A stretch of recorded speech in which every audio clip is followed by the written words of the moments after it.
Hey everyone, welcome back to RazuTales. Today I'm excited to share what I've been reading these past couple of months. It's been a mix of horror, mystery, graphic novels, and fantasy. So if you're looking for some recommendations or maybe just want to chat books, grab some coffee and let's talk about that. First, I want to say thank you to all of you who have reached out to me in my absence. It's been 4 months since my last video and I don't want to get too much into the details of it, but I've been struggling with some health and mental health issues, which means I've had to prioritize my time.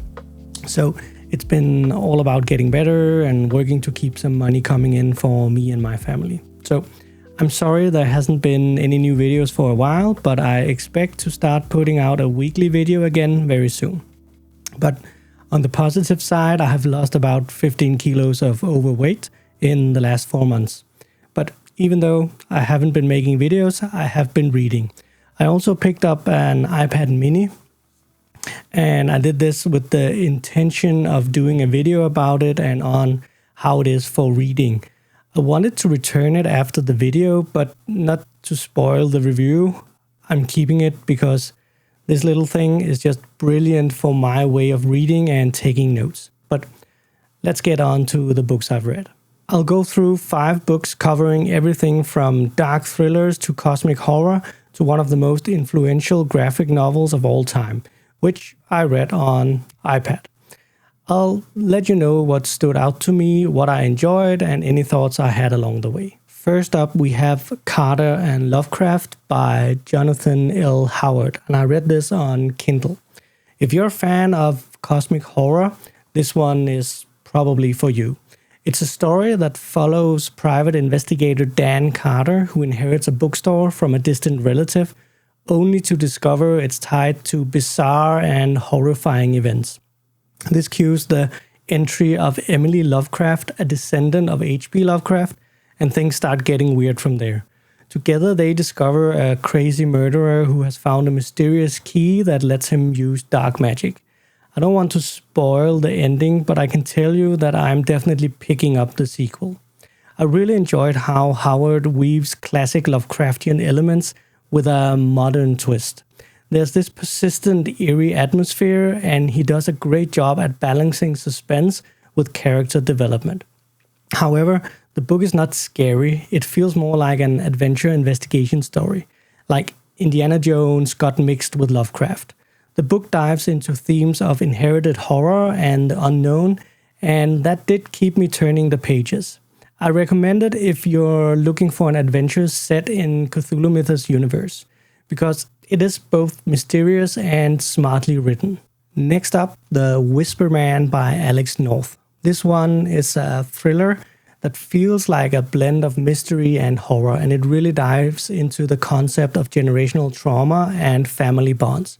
It follows Tom Kennedy and his son Jake as they move to a small town to start fresh after a family tragedy, only to encounter strange whispers at night.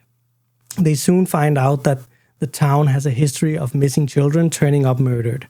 The murderer was caught and is in jail, but now children have started missing and dying again. I really enjoyed this one. The suspense in The Whisper Man is intense. Alex North's writing is sharp and unsettling, and he really brings out the eerie vibe of a small town with a dark past. The pacing was great, and I loved the way the supernatural elements were introduced, making you question if there's really something otherworldly going on. The story also does something interesting where it switches between first-person and third-person narration depending on what character the chapter is about. Even though the main story is about Tom and his son Jake, you also follow some of the police officers as they try to figure out what the hell is going on. It's a great pick if you love thrillers with a touch of horror. I highly recommend this book. Alright, now we have a classic, Watchmen by Alan Moore and Dave Gibbons. If you haven't read Watchmen, it's a groundbreaking graphic novel that redefined the superhero genre by asking some pretty big moral questions. It is set in an alternate history where superheroes are part of society. It explores themes of power, justice, and what it means to be a hero. I'll be honest, this one took me a little while to get through, but it was worth every page. The characters are complex, flawed, and feel incredibly real. Even though it's a superhero story, it's so much more than that. It's dark, philosophical, and has an incredible visual style. If you're into graphical novels, or want to start reading them, or even just want a compelling story, Watchmen is a must-read. Next on the list is Beneath the Rising by Premi Mohammed.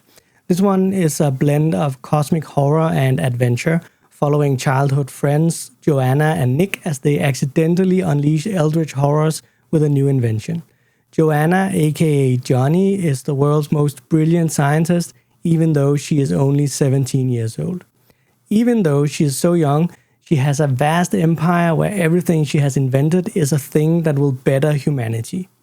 Nick, on the other hand, is a 17-year-old boy who doesn't know what to do with his life and feels like he is not good at anything. When Joanna invents an unlimited source of clean energy, it starts a chain of events that involves the great old ones we know from Lovecraft stories. In an attempt to stop the end of the world, Joanna and Nick has to travel around the world and visit some very exotic places. The novel balances cosmic horror with themes of friendship, loyalty, and of course, impending doom. But again, I don't think the story was actually scary. What I loved most about Beneath the Rising is how well it blends character-driven storytelling with horror. It's a fresh take on the heroes fighting evil trope because Joanna and Nick aren't your typical heroes, they're flawed and human. Mohammed's writing style is vivid, and there's this tension throughout the book that keeps you hooked. I recommend reading it if you want some non-scary cosmic horror with lots of adventure and strong character dynamics. And finally, Game of Thrones by George R.R. Martin. This is the Folio Society edition, so that's why it looks so fancy. But yes, I finally read it. I didn't learn about Game of Thrones until the TV show came out, and because I watched the show, I never felt the need to read the books until now. Just in case, if you don't know, it's the story of the struggle for power among noble families in the 7 kingdoms of Westeros. There's betrayal, dragons, and characters you love and hate at the same time.